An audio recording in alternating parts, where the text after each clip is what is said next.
27 நட்சத்திரத்தை ஒவ்வொரு ராசிலையும் கொண்டாந்து வைக்கும்போது ஏன் ஒவ்வொரு ராசிக்கும் 9 நட்சத்திரம் வந்தது அப்படிங்கிறத பார்க்கலாமா? மெயின் ரீசன் பார்த்தீங்கன்னா, நம்ம ஏற்கனவே சொல்லியிருக்கோம், 12 பாவங்கள் இருக்கு. ஒவ்வொரு பாவங்களும் 10 பாவங்களும் பார்த்தீங்கன்னா 30 டிகிரி 30 டிகிரி அந்த மாதிரி பிரிக்கப்பட்டிருக்கு. அப்போ நான் என்ன சொன்னேன்னா, ஒரு நட்சத்திரம் ஒரு நாளைக்கு ஒரு நட்சத்திரம் கிடக்குது. ஸோ அந்த நட்சத்திரம் டிராவல் ஆகிற டைம் பார்த்தீங்கன்னா 13 டிகிரி 20 மினிட்ஸ் அப்படின்னு சொல்லியிருக்கேன்.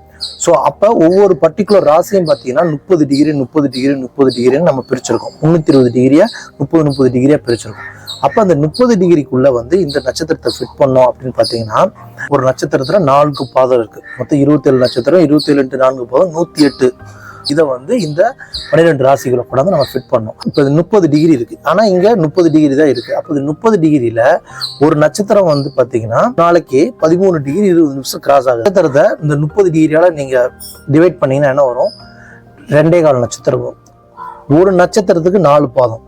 4 பாதத்தை எடுத்து மேசத்துல போடுங்க. அந்த ஃபர்ஸ்ட் டே கிராஸ் பண்ணும்போது ஒரு நட்சத்திரத்துல இருந்து 4 பாதத்தை எடுத்து உள்ள போடுங்க. 30 டிகிரி டிவைட் பண்ணும்போது 27 சம்திங் வரும். 27 நட்சத்திரம் தான் வரும். அப்போ இன்னும் ஒரு 2.5 டிகிரி இதாக இருக்கு.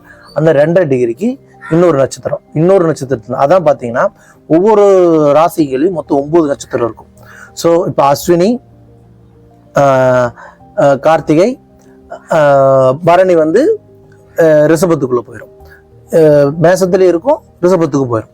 ஸோ இப்படிதான் ஒவ்வொரு ராசிக்கும் 9 நட்சத்திரங்களா பிரிச்சிருக்கும். இருந்து மீனம் வரைக்கும் பார்த்தீங்கன்னா, மீனத்திலையும் பார்த்தீங்கன்னா பூரட்டாதி, உத்திரட்டாதி, ரேவதி இருக்கும். ஸோ பூரட்டாதியில ஒரு நட்சத்திரம், உத்திரட்டாதியில் 4 நட்சத்திரம், ரேவதியில் 4 நட்சத்திரம். அதே மாதிரி கும்பத்தில் எடுத்துக்கிட்டீங்கன்னா அவிட்டம் 2 நட்சத்திரம், சதயம் 4 நட்சத்திரம், பூரட்டாதி பார்த்தீங்கன்னா 3 பாதம். ஸோ ஒவ்வொரு நட்சத்திரமும் அதோட 9 பாதங்களா, மொத்தம் 9 பாதங்களை கொண்டாந்து ஒவ்வொரு ராசிகளையும் ஃபிட் பண்ணிடுறோம். இப்படிதான் உங்களுக்கு ஒவ்வொரு ராசிக்கும் 9 நட்சத்திரம் 9 நட்சத்திரம்னு 12 ராசிக்கு 108 நட்சத்திரமும் கரெக்டாக பிரிக்கப்படுகிறது.